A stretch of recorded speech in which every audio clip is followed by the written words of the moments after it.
যে আমার জন্য একটু ডাক্তার নিয়ে আসো, এমন কুলাঙ্গার ছেলে আসে সমাজের বুকে, ওই বাপের দিকে তাকায় না।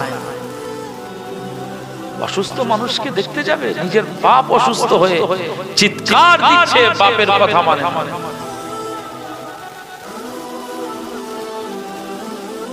সিদ্দিক আকবরকে দেখেন,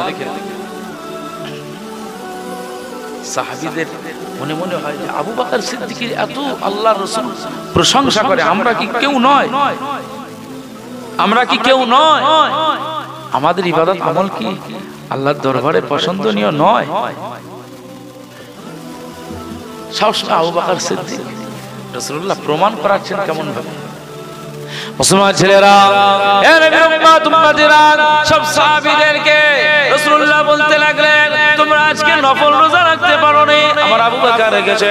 তোমাদেরকে বলা হলো কি আজকে অসুস্থ মানুষ দেখতে গিয়েছো, অসুস্থদেরকে সেবা করতে গিয়েছো? না না, তোমাদের কোনো জবাব আসেনি। আমার আবু বকরের জবাব এসেছে। আমার সিদ্দিক আকবর আবু বকর সিদ্দিক রাদিয়াল্লাহু আনহু অসুস্থ মানুষকে দেখতে গিয়েছে। এ নবীর উম্মত উম্মতিরা, রাসূলুল্লাহ সাল্লাল্লাহু আলাইহি ওয়াসাল্লাম আবার সাহাবীদের লক্ষ্য করে বললেন, হে আমার সাহাবীরা, আমি রাসূলুল্লাহ সাল্লাল্লাহু আলাইহি ওয়াসাল্লাম জানিয়ে দিলাম, আজকে দিনে বলো একটা মাইয়িত হয়েছে, সেই মাইয়িতের জানাজা কে পড়েছো? এ নবীর উম্মত উম্মতিরা, গ্রামের কোন জায়গায় যদি মাইয়িত হয়ে যায়, আমরা মহল্লার মানুষরা ওই জানাজায় যুক্ত হই না, ওই জানাজায় শরীক হই না।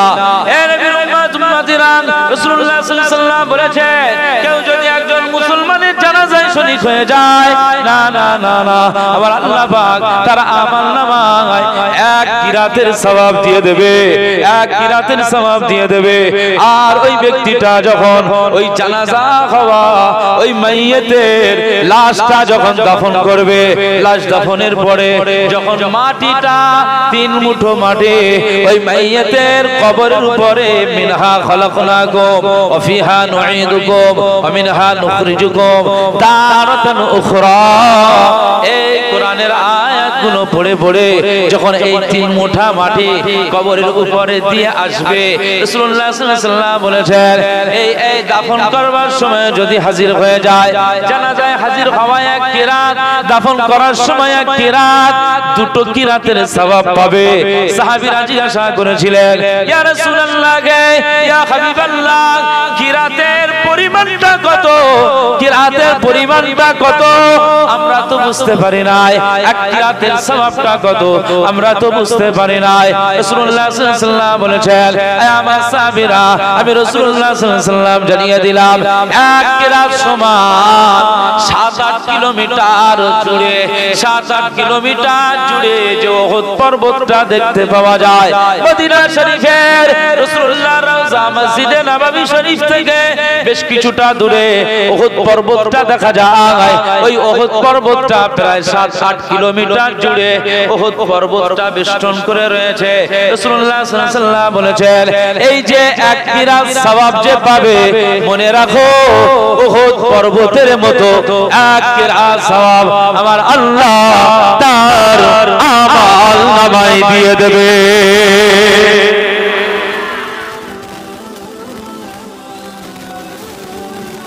এক কিরাত মানে একটা উহুদ পর্বত, 7 কিলোমিটার জুড়ে উহুদ পর্বত, কত বড় চিন্তা। কেউ জানাজায় শরীক হলে তার এক কিরাত সওয়াব, আর কেউ দাফনে যুক্ত হলে শরীক হলে আর এক কিরাত সওয়াব, 2 কিরাতের সওয়াবের হকদার হয়ে যাবে। একবার জোরে বলুন সুবহানাল্লাহ, আরো জোরে বলুন সুবহানাল্লাহ।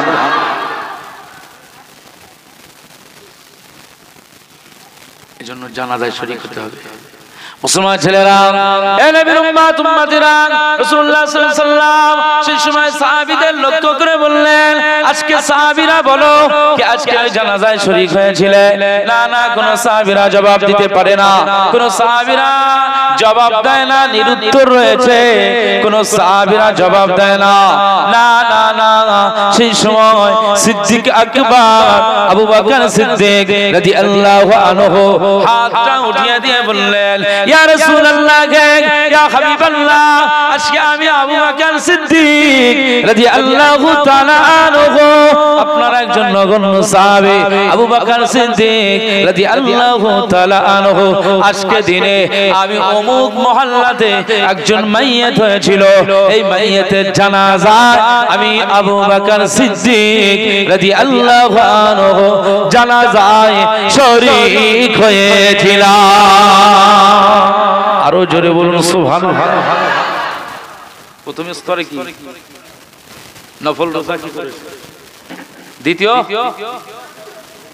অসুস্থ মানুষকে কে দেখতে গিয়েছে, তৃতীয় জানাজায় কে যুক্ত হয়েছে, চতুর্থ এতিম মিসকিনদেরকে আজকে কে দান করেছে বলো। সাহাবীরা এতিম মিসকিনদেরকে দেখতে পেলে সব দান করে উজাড় করে দিতেন। এই যে রমজান মাস আসছে না, রমজান মাসে হযরতে আব্দুল্লাহ ইবনে ওমর, হযরতে আব্দুল্লাহ ইবনে ওমর রাদিয়াল্লাহু আনহুমা, ওমর ফারুক রাদিয়াল্লাহু আনহুর কলিজার টুকরা সন্তান হযরতে আব্দুল্লাহ বিন ওমর, মাহে রমজান শরীফের প্রত্যেকটা দিনে ইফতারের সময় এতিম মিসকিনকে খুঁজে খুঁজে খুঁজে খুঁজে বার করে তার নিজস্ব দস্তরখানাতে এতিম মিসকিনকে নিয়ে ইফতারিতে বসে যেতেন। একবার জোরে বলুন সুবহানাল্লাহ, আরো জোরে বলুন সুবহানাল্লাহ।